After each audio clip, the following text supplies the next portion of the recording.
Very grateful, Mr. Speaker.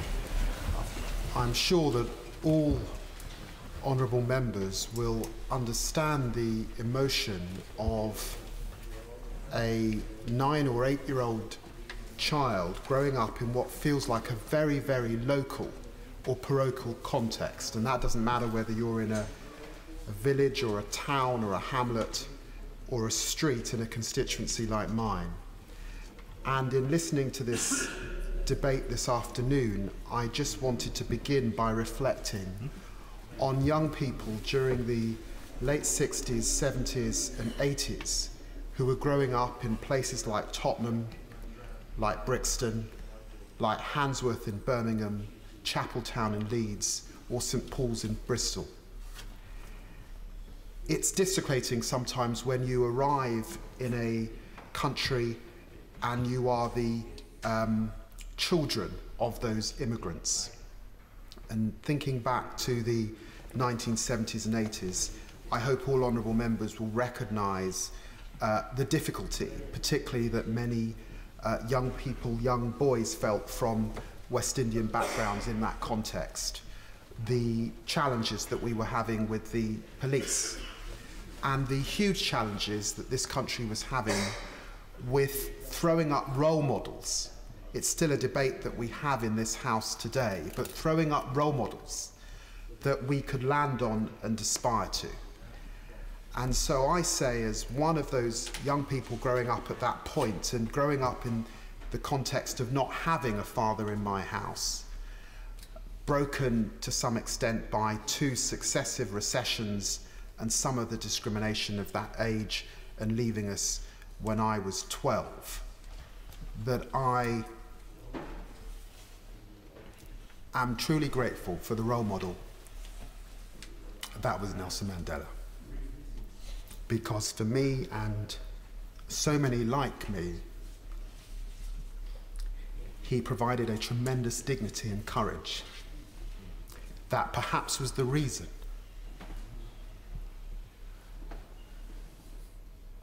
why during the very difficult 1980s we did not pick up Molotov cocktails and cause chaos on our own streets. We chose another path.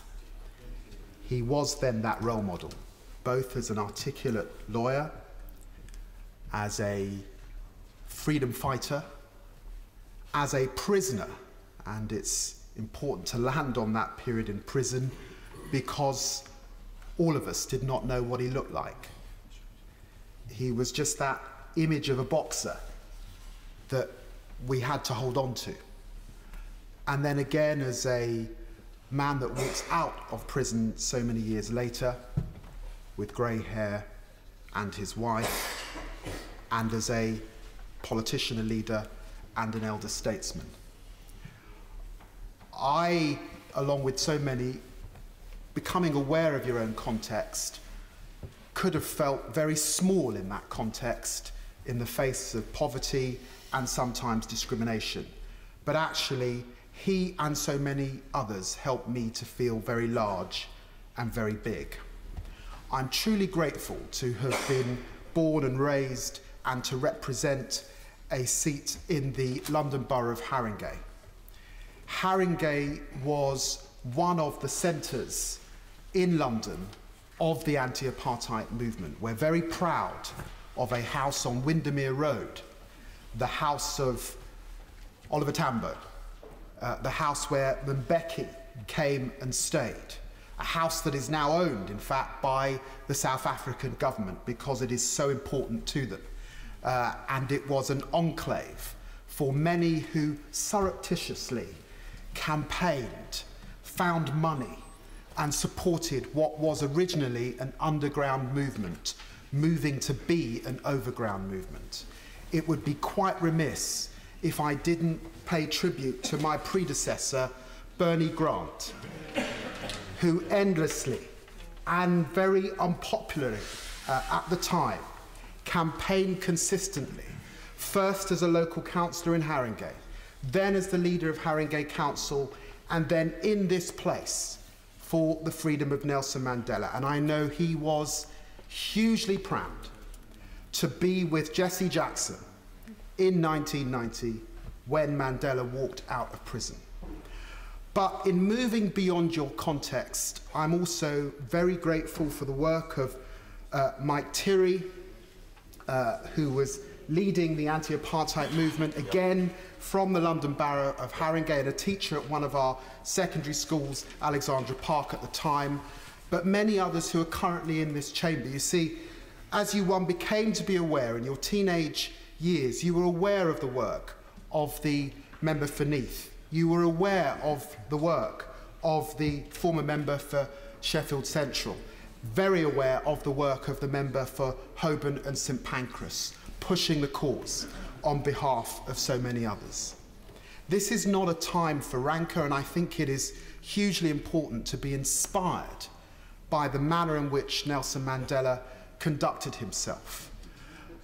But I think a word that has often been lost in the context of these times is that word solidarity.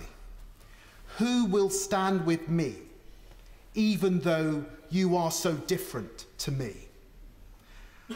I joined the anti-apartheid movement long before, in fact, I joined the Labour Party.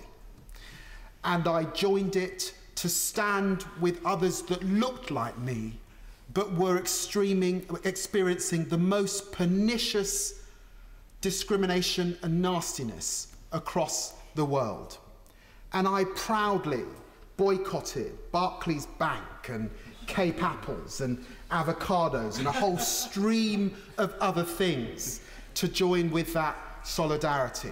I was incensed when Mike Gatting took that team to South Africa to play cricket in the context of the brutality that I saw in front of my eyes. But we've arrived now at a different place, and it is why, for me, Nelson Mandela is the seminal figure of the 20th century. If the story of the 20th century can be summed up in one word, then I think that word must be freedom. The freedom to be who you want to be in your own lifetime.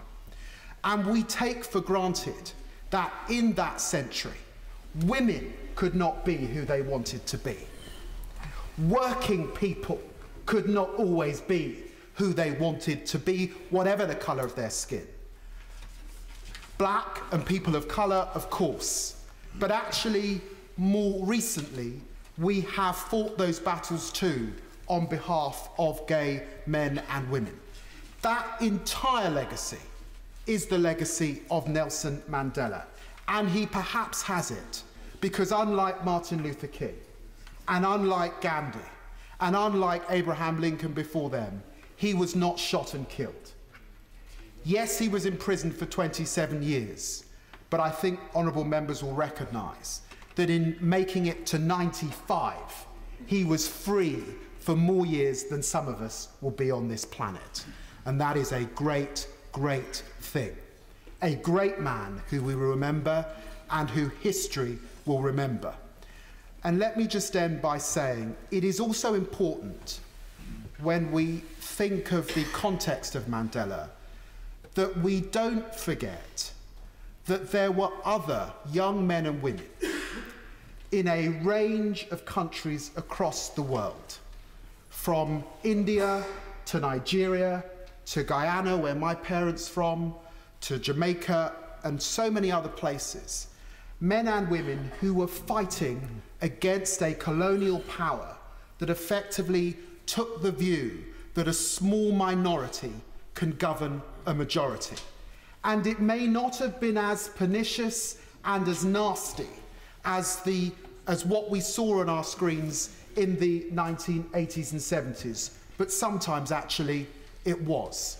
Mandela sits with those other figures, like Nyerere, Kenyatta and others, who fought for that liberation. That's why he meant so much in my small house in Tottenham. Well done.